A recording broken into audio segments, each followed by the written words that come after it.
What is consciousness? Is it something we produce or is it something we participate in? What if the current understanding of reality is only a fraction of what's truly here? These are the kind of questions we explore at the Awaken Podcast. I am Natasja, your host, and this is where philosophy, science, and embodied wisdom meet to challenge the boundaries of what we think we know. And today we're going to go deep into the nature of the mind, metaphysics, and psychedelic experience with a guest whose work is at the cutting edge of this specific inquiry. Dr. Peter Sjöstedt-Hughes is a philosopher of mind and metaphysics, a leading voice in psychedelic research, and a scholar of thinkers like Spinoza, Nietzsche, and Whitehead. He's a research fellow and lecturer at the University of Exeter, co-founder of Exeter Psychedelic Research Group, and a director of Breaking Convention, Europe's largest psychedelic conference. His work bridges the ancient and the radical, questioning whether consciousness is truly confined to the human mind, or if it extends far beyond, embedded in nature itself. In this conversation, we're going to unravel some of the biggest philosophical and scientific questions about consciousness and psychedelics, including, is consciousness a product of the brain, or is it an intrinsic feature of the universe? How do psychedelics challenge traditional views on nature and reality? Can metaphysical frameworks like Pantheism and Panpsychism help us understand not only human consciousness, but also that of plants and fungi? And what does it mean to see the world through a Spinozian lens, where Spinoza's interconnected universe meets Nietzsche's radical call for transformation? This is not just a conversation about philosophy. It's about how these ideas can shape the way we live, the way we lead, and the way we approach the mysteries of the mind. So if you're ready to stretch your perception today and dive deep into the depths of consciousness, now let's begin. Welcome, everybody, to the Awaken Podcast. Here we are today. And before I'm going to drop in and introduce to you our next guest, let's arrive here together. For those of you that can, of course, maybe close your eyes. And for those of you who are driving or walking, please keep your eyes open. Safety always first. So let's drop in together by taking 3 deep breaths and just arriving here in this moment, as we've done in every single episode, arriving here and just acknowledging our relational space with our breath, with our physical bodies, with our minds, with our emotions, and letting all these parts arrive in this moment.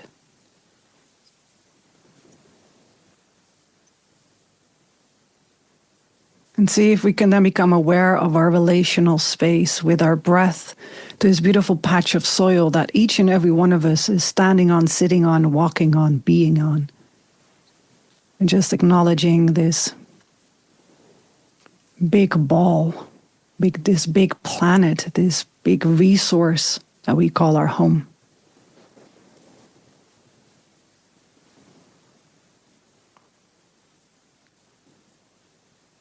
And from that relational space of acknowledging of self, the earth, maybe calling in the memory or the view or the sensation or the feeling of the vastness of the universe.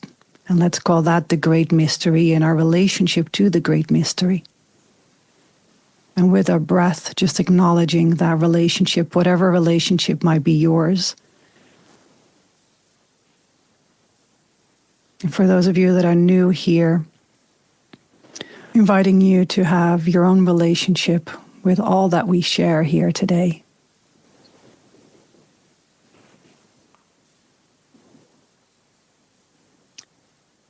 And then that beautiful alignment of this moment of intentionality, thanking everybody that is taking the time to drop in with us, thanking our guest for time and effort and willingness to show up in this moment. Thank you, thank you, thank you. Let's take another deep breath in. And welcome, Peter. Amazing to have you here. Thanks for inviting me. Nice to be here. Yeah, and one of the reasons why I wanted to invite you is because we have a common friend, which is Alexander Beiner. So I always want to give a shout out to how I know people, because the web is woven in this relational way. So Alexander Beiner, shout out to him. And of course, for those of you who don't know him, read his book. It's in the show notes. I will do a little plug for him there as well. And another reason is because consciousness, nature, psychedelic experiences, research, panism, metaphysics, and so much more. And I'm so curious about who you are and what you bring to the world. But first of all, I want to drop into consciousness and nature with you, Peter. And your work really explores the relationship between consciousness and nature. So maybe we can start off with, how do you define consciousness? And what do you believe is really embedded in this emergence or this aspect of nature within nature itself? So maybe in the relational way. So, I'm asking always questions, but whatever pops up, we can always take a different direction with it. So let's start here. Sure. Well, the question, first of all, about what consciousness is one I get commonly asked, and so I've got a sort of ready-made answer. And so first of all, there's no easy answer to it, because the answer involves a number of questions itself. So I normally say that consciousness can be, question as to what consciousness is can be answered in three ways. The first is the contents of consciousness.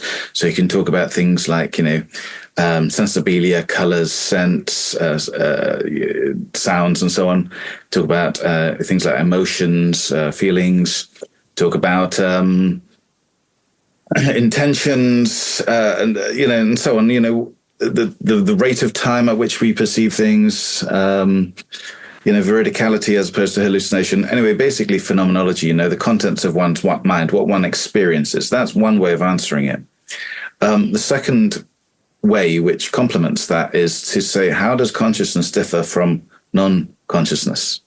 Generally, that's meant matter, but it could be other things as well. So, and this is where the questions come in. So people have distinguished consciousness from non-consciousness in many ways. So, for example, some people say that consciousness is private. Only I can feel my toothache, for example, or remember what I did last week. And matter seems to be, like this book seems to be public, right? We can all see the same book.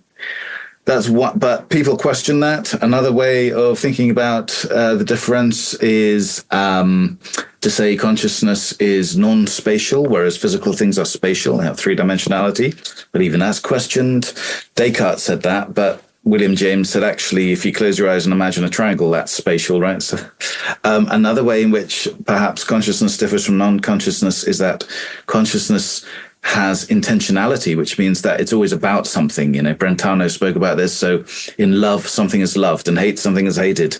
In thought, something is thought about. So it's always kind of, consciousness is always reaching out, or reaching into the self, in self-consciousness. Whereas again, a physical thing, but a book is a bad example actually, but a physical thing is generally not about anything. It just exists on itself. And there are other proposed differences between consciousness and non-consciousness.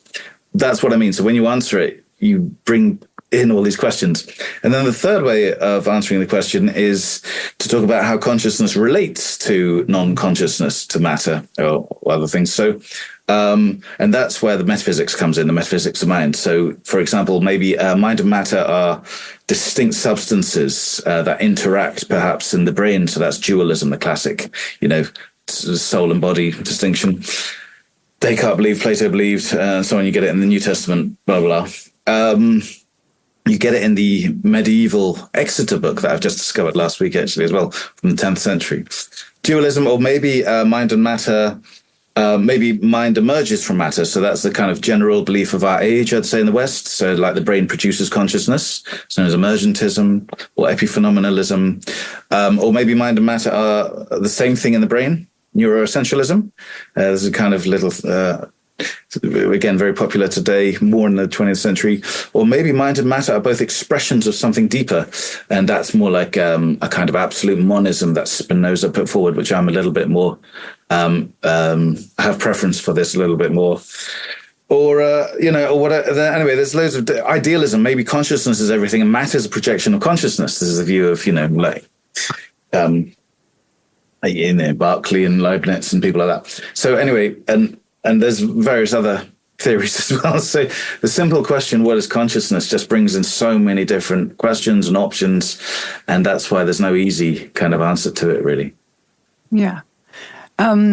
Well, there's two things I want to go into, but I'll hold that because you spoke about Spinoza and, of course, Nietzsche, and there is Spinician, which I was so intrigued by. But we'll pin that. So for the audience, we're going to pin that. But I want to go a little bit on the consciousness and this aspect, and how does your perspective on consciousness really align with different traditional philosophical or scientific views?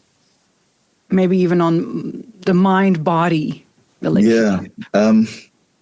Well, generally, I'd say that what is considered to be the common understanding of that relationship between consciousness and nature today is I think, wrong. So I do go back to classic philosophers. I'm a specialist, in Western philosophers, but there's a lot in the East as well that interests me and something I'm slowly beginning to get into. But I'm very much influenced, I'd say, by a few philosophers in particular. So one is Spinoza, then, whom I mentioned. Spinoza lived in the 17th century. He was Jewish, Dutch, and he was persecuted for his views. He was excommunicated by his Jewish brethren, and his books were banned by the church. But 100 years later, there was this pantheism controversy, and he became popular again. So Spinoza, one. Alfred North Whitehead is another one, who was influenced by Spinoza a bit, and others, Leibniz. And he died in 1947. He was British, but went to Harvard later in life. And he puts forward, I think, like a dynamic Spinozism. So it's about, it's called a process philosophy. There are no things, there's just processes. Even mountains come and go like waves given enough time. And it's also relational. So part of the environment around me is part of me. So everything sort of intertwines. He was inspired by and inspired Henri Bergson, the French philosopher, I think is particularly interesting on the matter of time. And in terms of psychedelics, he influenced Aldous Huxley in the Doors of Perception. Nietzsche, as you mentioned, so Spinician, I sometimes say. Did you coin that? I think I did, or it might have been someone called Lenny Gibson now who mentioned it. I can't remember, but anyway, I'm going to take it. Yes, let's take it here. Nietzsche, yeah, I mean, he just kind of, he has a big influence on people, I think, when they first read him, because especially when you're in your sort of teens or 20s, because he just undercuts all of your prior beliefs, and things that you just take for granted. He's like, no, you can see the historical roots of this belief, like, why do you necessarily take it for granted? And a very powerful writer as well. He was influenced by Schopenhauer, also great. Hegel, I'm getting into the idealist more and more. So I'd say I'm not like a scholar in one particular philosopher, rather sort of, pick and choose parts of, I don't really agree with any one particular philosopher and everything, but I think it's good there's obviously strengths and weaknesses to each that I try to adopt. And one day I'll bring them into some nice whole and write a book about it, but I'm not there yet. Yeah. Is there this Spinician philosophy, or this merging of this? Do you feel that this is explains or leans into psychedelic states, and even can be used or worked with in a therapeutic context? Well, I did write a chapter once a few years ago on 5-MeO-DMT experience, actually, and Spinoza's Metaphysics. Okay, so, I didn't know that, by the way. Oh, right. I did some research, but not that deep. Oh, right. Well, no, it's fine. But it's in the book called Philosophy and Psychedelics, which was published by Bloomsbury a few years ago. I don't have it here now. Anyway, it's my chapter in the book I edited. So that's one way in which I think you can... It's quite interesting, actually, that you can interpret certain psychedelic experiences in classic metaphysical ways. And when I say classic, it doesn't sometimes people think, well, this is, philosophy of the past, that we've moved on from that. But actually, I don't think so. I think we've gone horribly wrong, and we can learn a lot from these past thinkers. So that's, so one, you can interpret, I think, psychedelic experiences in terms of metaphysics. And my general proposal at the moment, for which I'm writing a new book slowly, is that, and there's an article about it, is that you can potentially use metaphysics to frame psychedelic experiences in psychedelic therapy. So, in psychedelic therapy, generally today you have three phases. You have the preparatory phase, you get to know the therapists, usually two, male, female, and then the drug session, of course, whatever it may be, psilocybin, LSD, DMT, whatever, 5-MeO. And then thirdly, you have the integrative phase, where you therapists try to, integrate that experience into the person's life, into the people's lives. And there are many different ways in which integration happens. There's no general standard protocol at the moment. There's, in my essay, I think I talk about eight methods. But I was thinking that, philosophy, you could probably use, as an additional tool for integration, so not to replace it, but as an additional tool, you could bring in metaphysics. So if people think, for example, they've experienced nature to be God or the divine, I mean, you can then bring in classic views on pantheism, like Spinoza again, or many other thinkers. And, obviously not at an academic level, but on a sort of basic level, say, what you've experienced is not just some hallucination that's totally crazy, but actually has the backing of thousands of years of thought. And so the idea is that might make the experience, it will give it a name. It will make it, therefore, more significant to the person. And I think it might stop the person from dismissing it after, a few weeks after the session, saying, at the time I had this amazing experience that the universe is conscious, maybe, or something like that. But obviously that must be rubbish, because as you return into your culture, there's an underlying metaphysics to every culture, like an underlying religion in many ways. But it's more hidden because people are just not conscious of metaphysics for the last 100 years, really, in the West. So it's kind of I think this kind of integration makes you question that metaphysics you return to in your culture, whatever it may be, and gives it credence, gives it more significance and more value. Anyway, this is the idea that I'm kind of working on. So it's a kind of practical application of philosophy, because people always complain that philosophers are, in their high tower, completely irrelevant to society, thinking about, this or that. But I think here's an example where you can actually put it to use. Yeah. I totally agree with you. And it's actually become much later in my own personal life that philosophy, I've studied philosophy in my teens and dropped it. And then now, while I'm already 10 years on this path, let's call it a path, much later, like about 2.5 years ago, philosophy really started to kick in to actually create, have a frame for people too, to understand and have a kind of a meaning-making tool, and give it the words without it needing to be overly religious sometimes, It's a lot of it is the specific cosmology from a specific tradition that might not resonate with a lot of Westerners and people, and it gives an absolute great frame for people to have meaning into their experiences. Yeah, absolutely. I see a lot of metaphysics and philosophy is like somewhere between religion and science, really, because it's open to question. It's not dogmatic. You can always revise it and think about it more.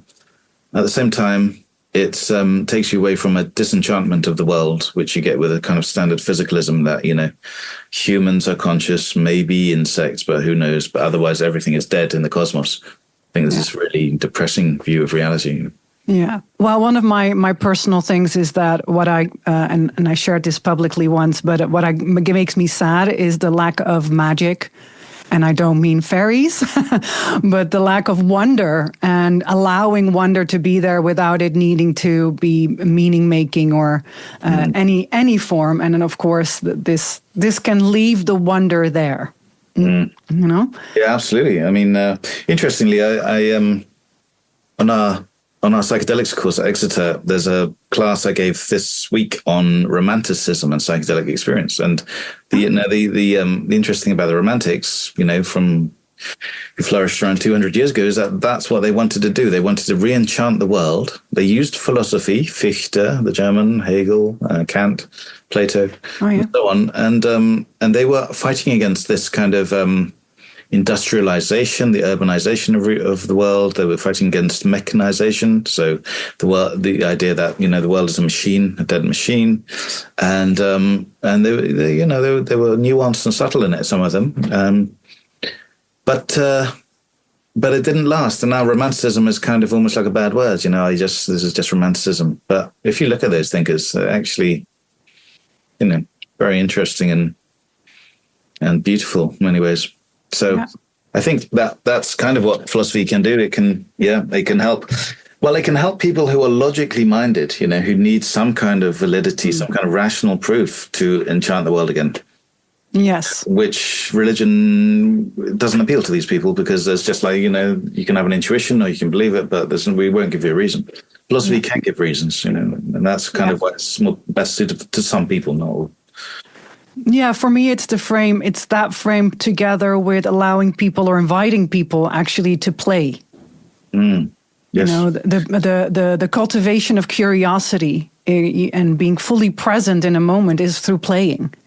Anything that creativity, and then you can flex the mind through that, and then maybe drop back into the questions of meaning making, but actually from a place of that curiosity, so it stretches a little bit. Absolutely. Play with ideas, And as the great ancient Greeks, Socrates and Aristotle said, philosophy begins with wonder, the wonder of things. We humans have got no clue about the cosmos and whatever. Some people think we do, but, it becomes laughable after a few hundred years, right? And I think that's the benefit of philosophy. And, the terrible thing is, in the 20th century, philosophy became kind of, it was suppressed to a certain extent, especially metaphysics, one of the three pillars of philosophy.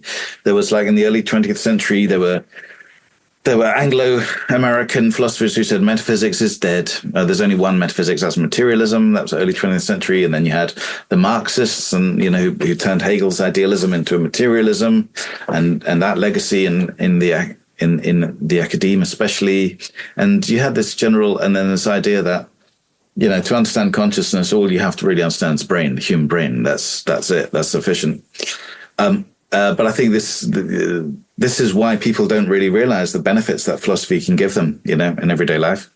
And like I say, it's 3,000 years in the West alone of interesting thought. And it makes me think of this quotation by Alfred North Whitehead, whom I mentioned, which is something like this, that the grand question as to the relationship between mind and nature has been reduced to the petty form of the relationship between the mind and the brain, the mind and the body even, right? Because this is quite a modern way of thinking about consciousness, So I think, it's... And then this is why psychedelics are important and interesting, because I think generally they make one interested in consciousness, for your first question, for example. And they're pathways in many ways into like studying consciousness, I think, in very broad terms, deep but broad. And so you can sort of see psychedelics as a gateway into metaphysics in many ways, right? But then metaphysics itself comes back and sort of maybe enlightens the psychedelic experience kind of symbiotically, Yeah. Do you feel that there are some key philosophical questions in psychedelic research, for example, that are currently overlooked? I think, yes. Curious yes. Well, I think... Elaborate. One, relating to what I've just said, I think that at the moment we're looking at about many people, there's a lot of money and research going into how psychedelics affect the brain. They don't even look at the body, right? It's just the brain. And who knows how it affects the rest of the body, And then there's the question of how that brain and body relates to consciousness. But more than that, the environment in which one exists. So there's a classic 60s motto, you have to have the right setting for a psychedelic experience. But that word's mindset, of course, just means, being in a good mood, more or less, or not paranoid at the time or something. But setting means your environment.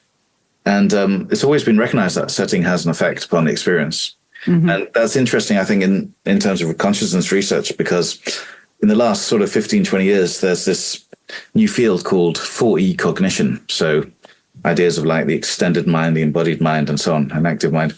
And that's about how we should understand consciousness, not just in our skulls, but in our whole environment. So you're sort of extending the notion of the mind and talking, instead of neural correlates, you're talking about physical correlates generally. And it seems that certain psychedelic experiences do bring about that kind of relationality to the external world during the actual trip, but also, before it. So, yeah, and that's one way in which psychedelic research could go. I mean, what I'm really interested in, which is really pushing the limits now, but I'm interested in this idea of mind at large, that Huxley spoke about. Doors of perception based on Bergson.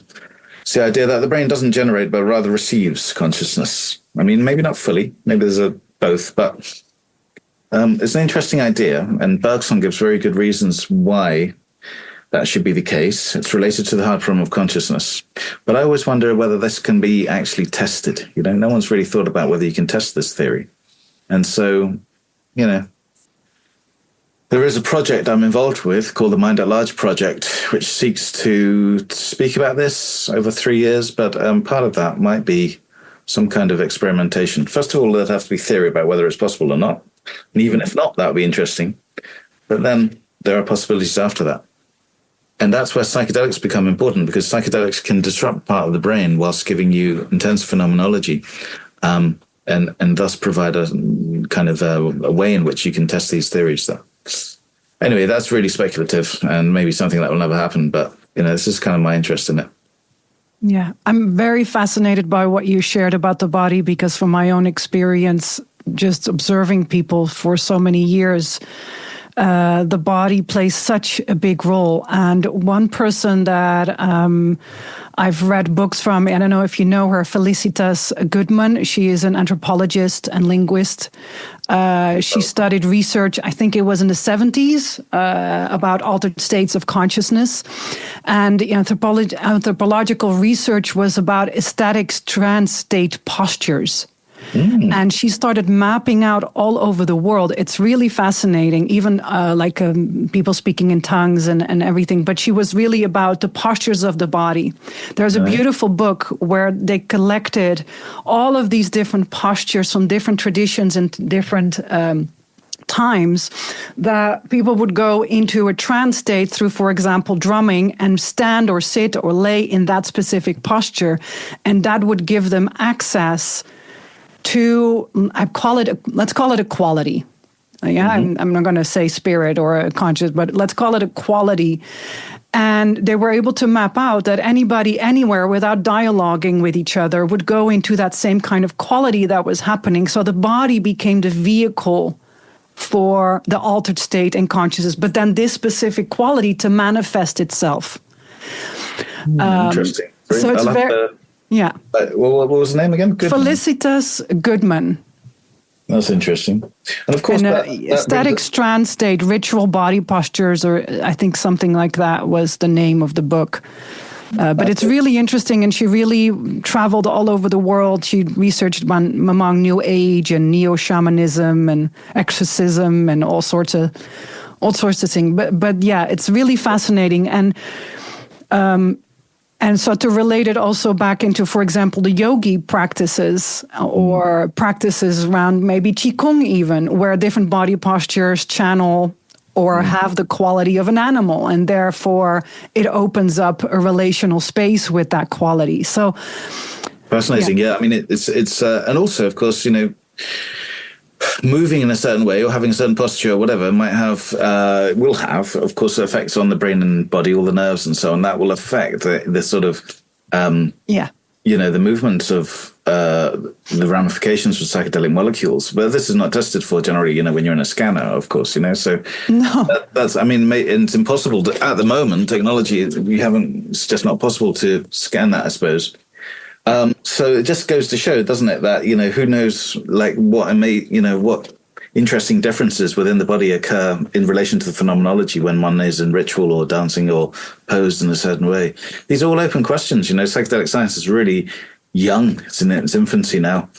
Even brain science really is in its infancy. It's only 100 years old, and it still, of course, cannot explain consciousness because, it can help, but we have this hard problem of consciousness, which means we have to be open-minded to any new possibilities here.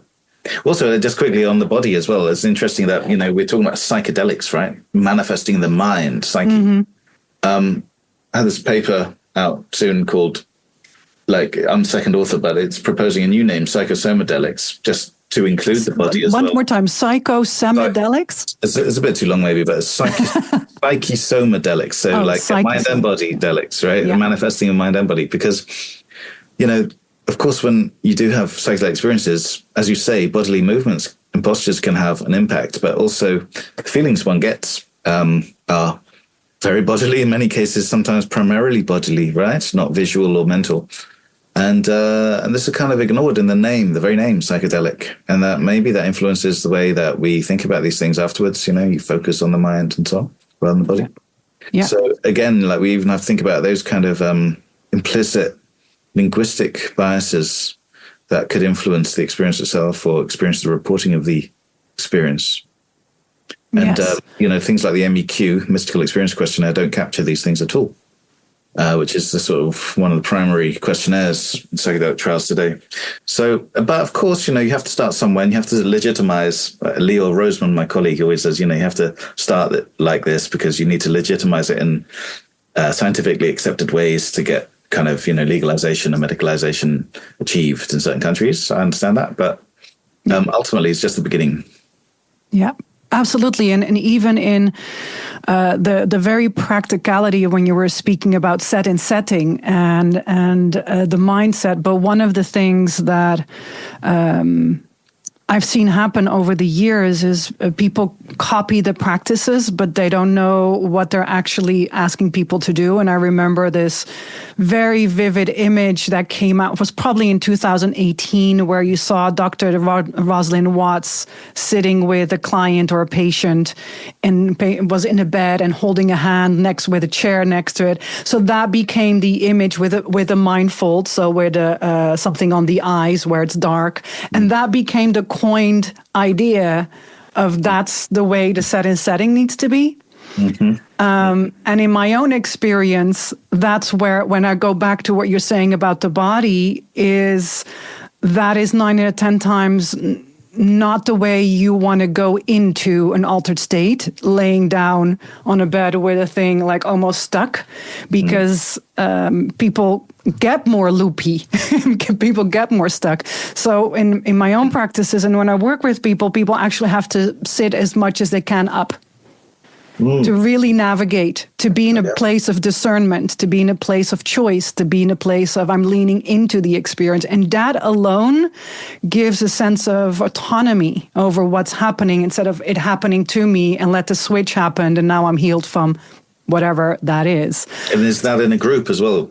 Yes. Yeah, that's not interesting. People laying down in a group, and that's even to be honest, that's even more challenging for the people in the group because they pick up more quickly on each other's experience. So over the years, I've seen this really happen, where people are then experiencing who the person's opposite, their journey, or from the sides, or it's mashing. There's a mashing that takes place. But when they sit up, mashing is almost not happening.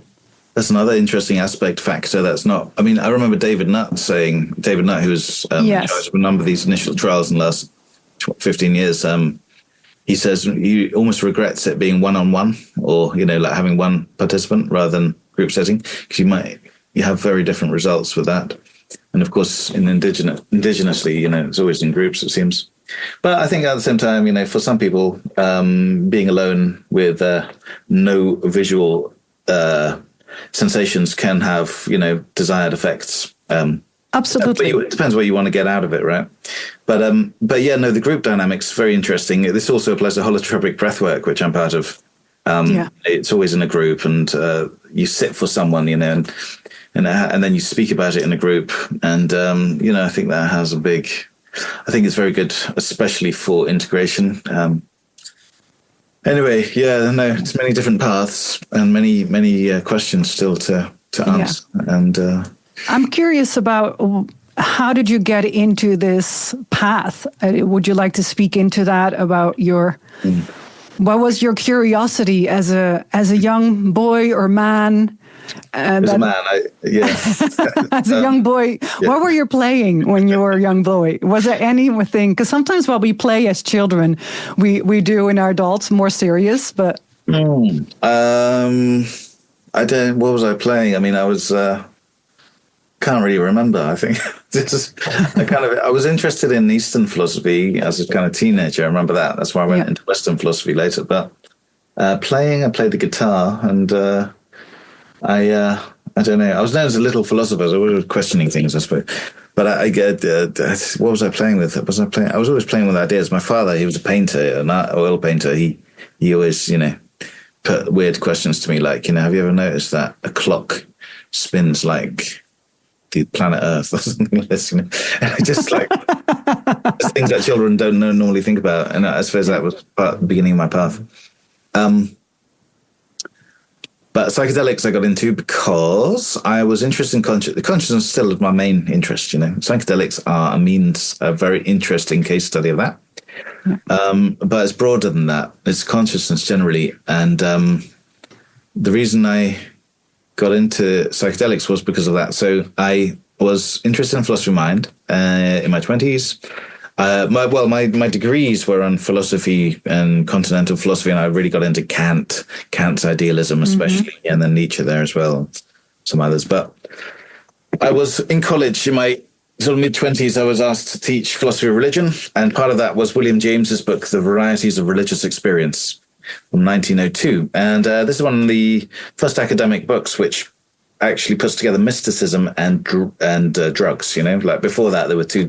There's pharmacology, and then there was like theology, right? But William James brought them together. He's also the founder of modern psychology, scientific psychology. Anyway, so I was teaching part of this on mystical experiences, and he spoke about their nitrous oxide and ether and alcohol even, right? And then I was really interested in this because at the time I was pretty, materialist, atheist, classic, like this is my sort of Enlightenment culture in England, Sweden. And, but I was interested in these mystical states because I had never had them, never experienced them. And then reading James, I thought, okay, maybe it would be interesting to try these drugs. And then one day I was walking in this field with my brother who knew about mushrooms a little bit. And he said, Peter, I think those are magic mushrooms. And so that's when I picked a few, and then a week later I took them, and it just blew my mind. And I thought, my God, I have to read all the philosophy about this. It's so fascinating. And then was kind of disappointed to discover that there wasn't much philosophy about it.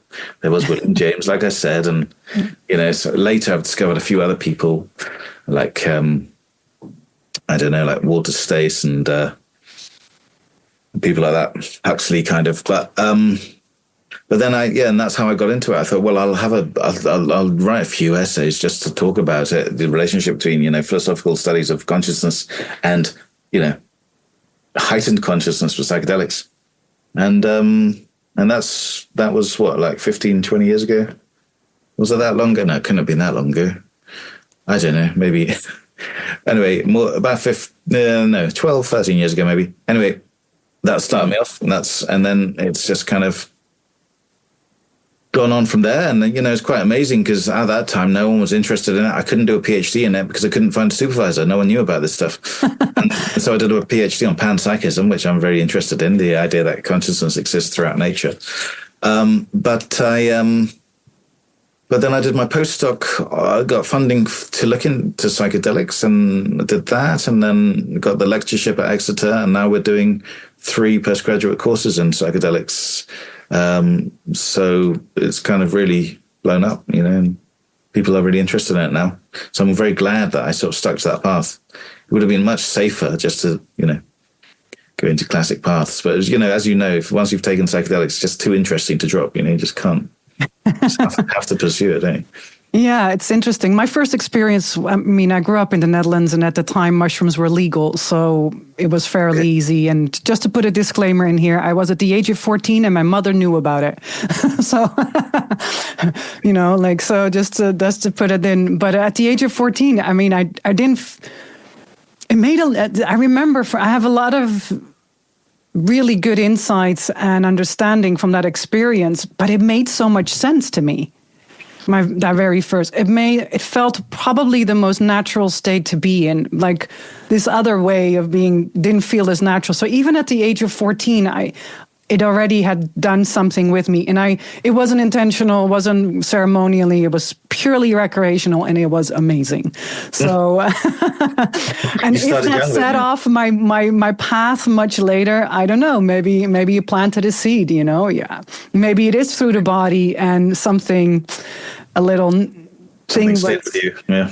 You stayed there. I'm very curious about because you already leaned into it, the pantheism and panpsychism. Is that? Yep. Yeah.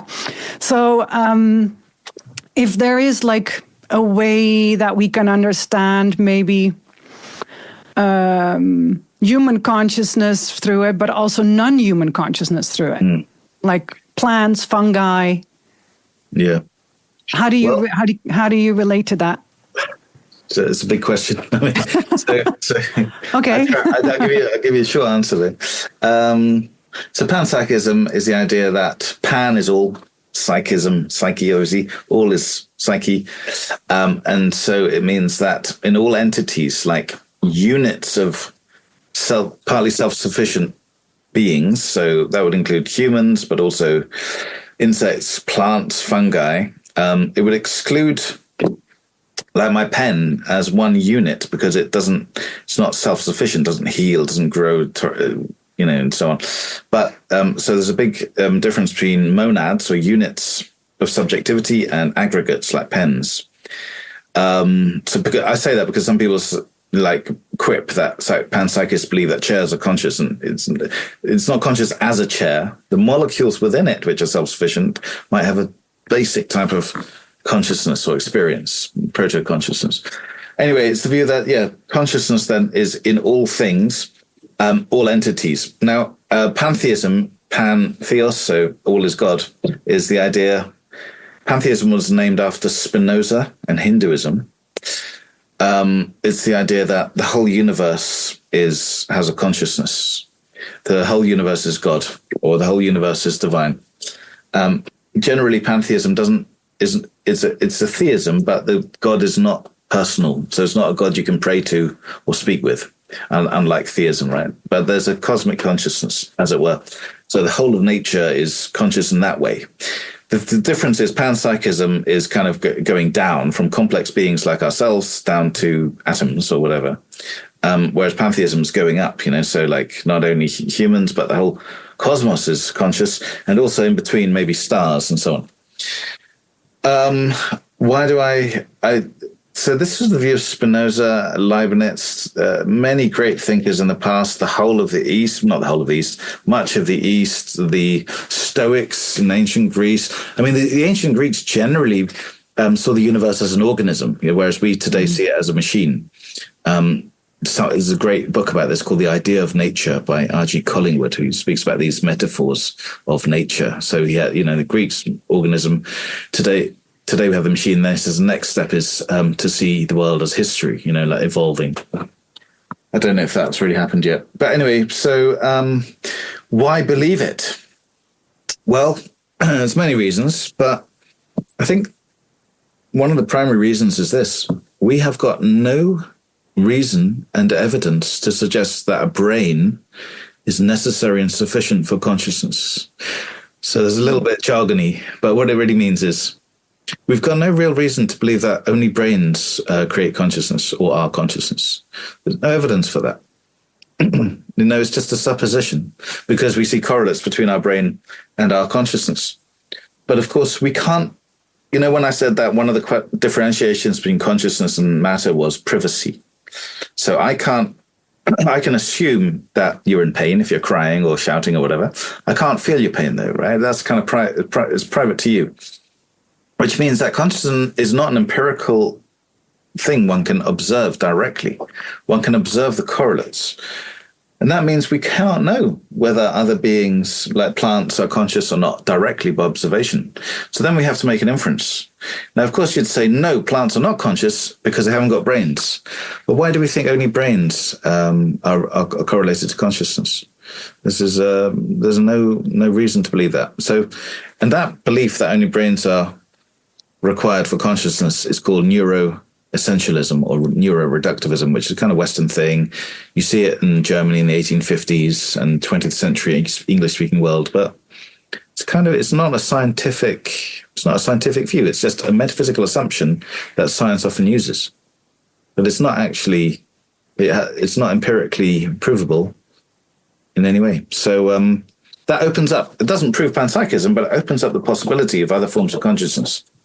And then you go into positive reasons why you might believe it. And there's interesting new science about plants, plants' behavior and how they can, leaves can actually perceive light. Leaves are like eyes in many ways. They're like primitive eyes, they can distinguish different types of light and they react differently, and so on. And they can smell, they can hear water and so on. There's all this interesting new, and that's just one path one can go down, all this interesting new science behind it. So, yeah, so I think the future looks quite bright with regard to expanding consciousness outside of the human or the mammalian. Descartes thought only humans had souls, not even dogs or cats had souls, right? Just humans. But now I think most people do believe that cats and dogs, mammals have consciousness. And I think that view of consciousness is expanding as people get to know the arguments, And when you really think about it, nothing's really obvious, Yes. That wasn't a short answer at all, was it? Sorry. No, it was you can go on. If there's anything you want to add to it, it was great. I'd only say I've got in my book, I'll do a promotion now. In my book, yes, Modes of Sentience, there's the first chapter is on panpsychism. So there you get an overview of my general review. Yeah. Well, someone you referred to was Kant, and I would love to just lean into that because one of the things that I appreciate about it is the sublime experience, and we spoke already a bit about wonder, magic, and how that relates. I wonder if that if Kant would be skeptical on the psychedelic path as a way, and just because it's not grounded in rationality or reflection, but instead of going into transcended emotional states and almost like wanting to grab it and have it, and that's a bit what I feel in the, let's call it the ecosystem of psychedelics, of the next bigger thing.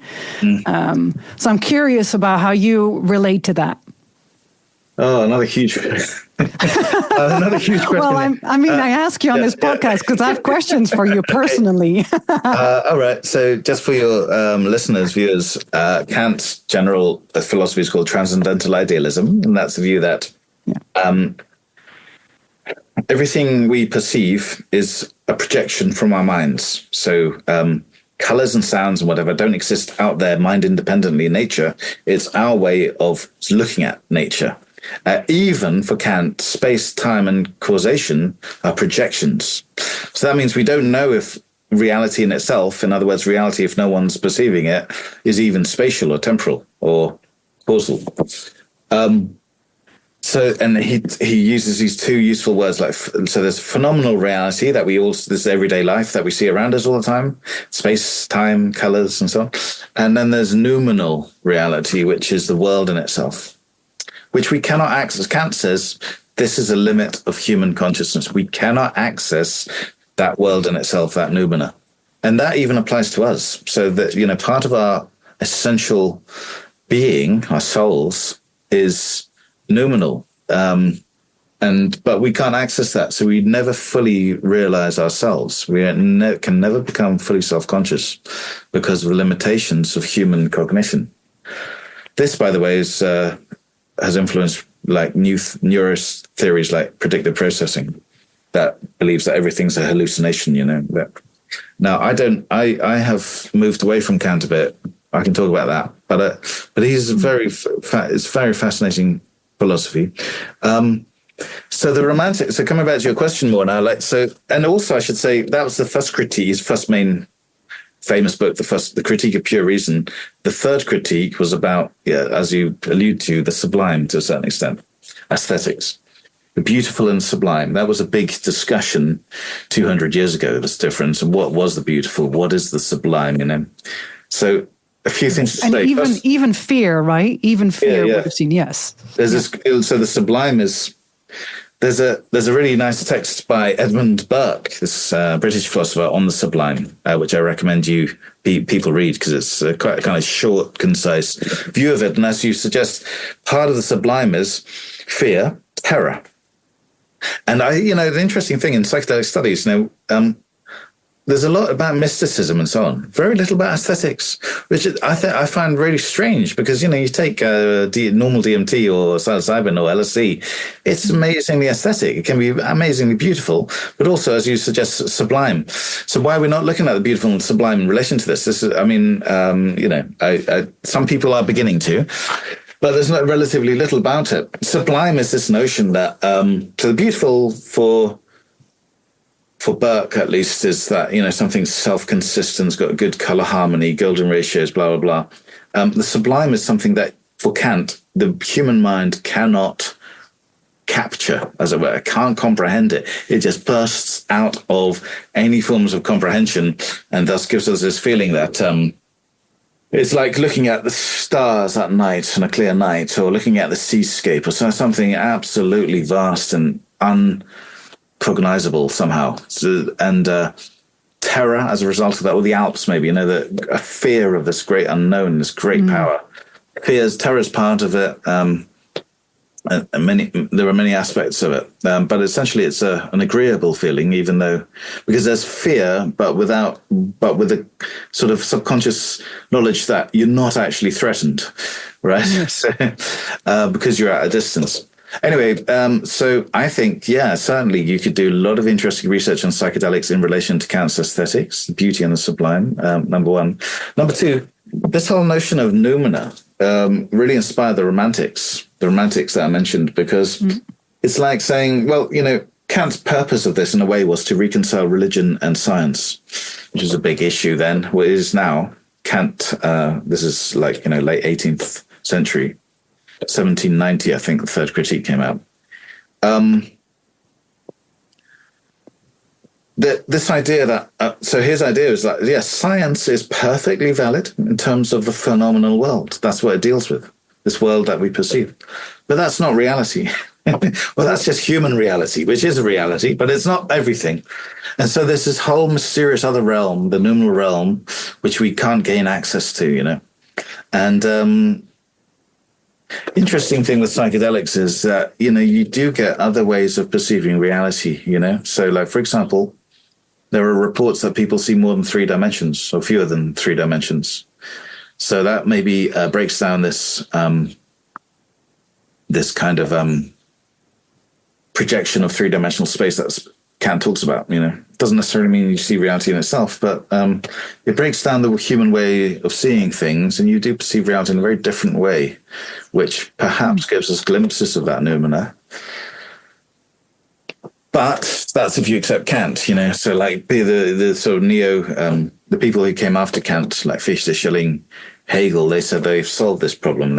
Hegel wanted to get rid of this noumenal realm, and he thought everything ultimately was accessible to reason. But he was also a pantheist in the sense that he thought that spirit was evolving into self-consciousness through logic and history, So it's, But anyway, these are interesting debates. The continent 200 years ago, I think, are very relevant today in the psychedelic sphere. Yeah, absolutely. I could go on, but I'll say full stop there. We're almost coming towards the closing, and I wouldn't want to ask you, is there something that I didn't ask that you feel is important, nice, good, challenging to share? Gosh, nothing comes to mind really. I think you've delved into depths that I didn't expect to go into today. So what's more important than the nature of reality, I suppose? I don't know. I mean, how does all of this Western philosophy relate to other philosophies around the world? It's an interesting question. So like Panpsychism seems somewhat similar to animism that you get in indigenous cultures. And actually at Breaking Convention, I've got a panel session on animism, Panpsychism, where we'll be exploring that relationship to some extent, and pantheism as well. So I think that's important, not to exclude that way of thinking as well. Is the nature of reality love, as a number of philosophers and theologians have said? That's an interesting question that I am working on. I find that a very complex, maybe more complex than anything else. It is, yeah. It's interesting. What is love even? What is love, yeah. What is it? What is love? That makes me think of a 90s song. Maybe don't hurt me. Yeah. They were there at the start, yeah. What were they taking? Aldous Huxley, who he wrote The Doors of Perception on mescaline, and then he finished Heaven and Hell, the sequel, and after he handed in the manuscript, he took LSD, and he said, with the third take of mescaline and the first of LSD, he realizes that existence is love. This is absolute. But he never wrote about it. He never published about it. It was just in letters. So that's like a whole new dimension to Huxley's kind of experience that was never published. Oh, and is this what you're going to publish? Did I understand that correctly? No, I'm not going to publish it. I'm just noting that people think about Huxley and he talks about mind at large and the reducing valve and all of this stuff, but only after he had published those, only after those two things had been published did he think to himself at least that the peak psychedelic experience is the understanding that everything ultimately is okay, despite all the suffering and evil in the world. Ultimately, everything's fine because everything is love. That's what he wrote in his letters, but he never really expanded upon it. And that was induced by LSD and mescaline after a few more times. Yeah. Interesting. Mm. So are you going to be diving that into your new book? Because I hear correctly in the beginning of the podcast, you were sharing you're writing a new book? Yeah, well, it's not really going to be a focus of it. The new book is just basically an expansion of my essay, so Metaphysics for Psychedelic Therapy. So I'm just going to be for psychedelic therapists who have never looked at metaphysics in their life before, like most people. It's just like these are the basic categories of metaphysics of mind: idealism, dualism, monism, and so on. And then relating that to psychedelic experiences. That's the next book. But eventually, I will write a book about my own kind of metaphysics, and it will include that will be part of it. I mean, I'll question it, as you say. It's not an obvious thing because the Greeks had 4 types of love for a start, right? So, what do you mean by the word? And is it not anthropomorphism? Like throwing out human emotions? I don't know. Future research. Future research. Well, I'm leaning personally into a lot more slow living. So I'm loving future research. Leans into it will take its time and it will go when it needs to go. Nice. Wise. Yeah. So as a closing, I'm going to ask you some random questions. That's always what we do. Okay. So if you would be, let's do a little fun. If you would be an archetype of a psychedelic compound, which one would you be? An archetype of a psychedelic compound? Oh, God. Psilocybin. Yeah. Why? It's kind of, comes from slightly strange mushrooms with pointy hats. And it's kind of very, unpredictable, creative, a bit weird. I suppose that's maybe why. Yeah. I've never thought about it, really. Yeah. What would you be? Which one would I be?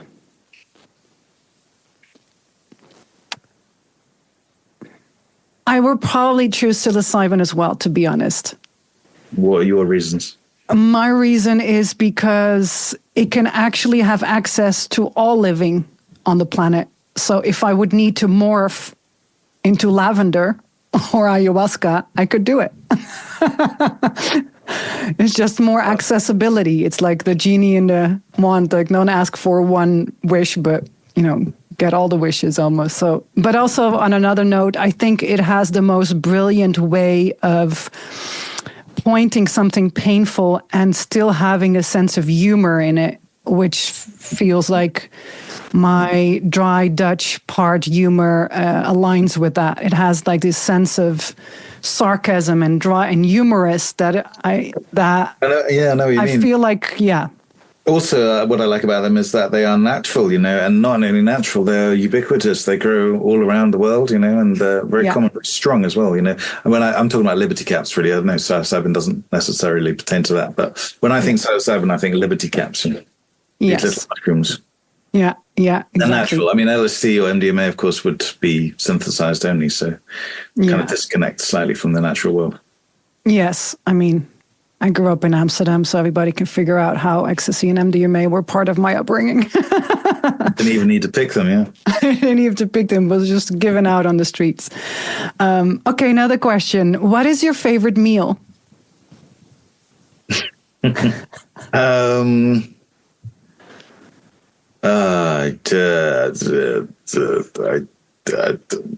Probably like some kind of green Thai curry. Okay, I was hoping something Swedish. Oh, no, yeah, you're right. No, actually, it's not a meal, but food-wise, I do love what a lot of my friends and family think is disgusting. So the English side, German side. So I really like what we call sill, which is marinated raw herring, which is really good. I also like caviar, but like kind of common caviar, not the expensive stuff, but like you get it in a like toothpaste tube and you just put it on your bread, and it's called Calais caviar. What is the raw herring marinated in? Because the Dutch, we also have raw herring.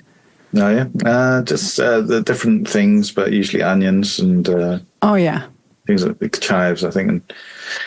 And but it's just so satisfying. I can't buy it around here. It's real pity. Yeah. Yeah, but I'd say that probably. But that, like I said, not really a meal, but it's food. I'm sure I'll think of something after this interview, which I... and then you're going to eat it. Yeah. Okay, so last question. If you could have a time machine, what time would you go forward in or backwards in?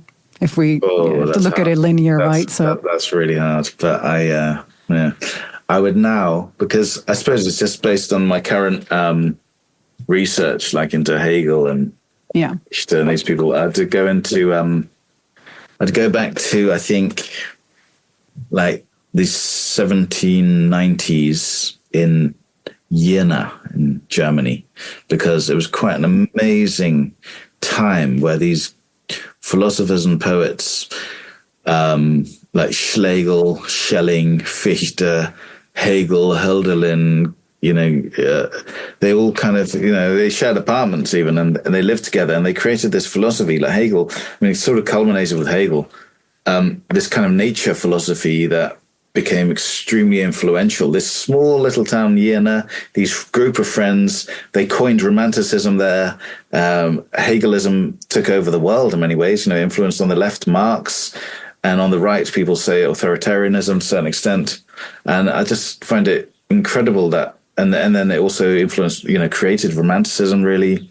All these amazing effects on world history. And this little tiny few people in Jena, so I'd go back there. Amazing. Thank you so much for being here today with us. Thank you for your time and your flexibility.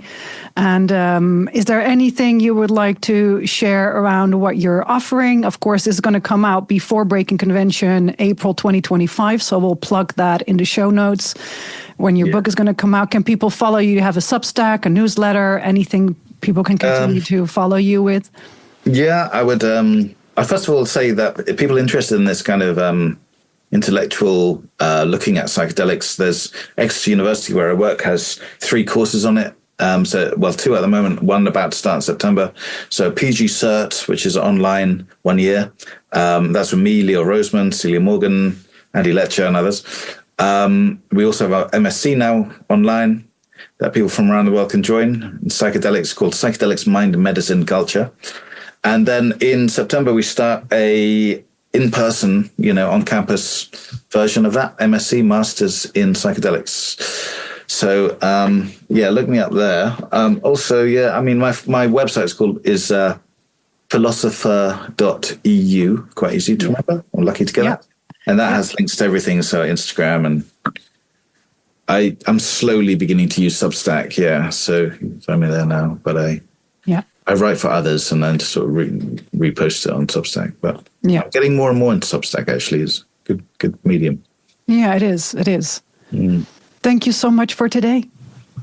Well, thanks for your time and thanks for your amazing questions. I really did not expect them, but I'm really glad you asked them, And I look forward to meeting you again.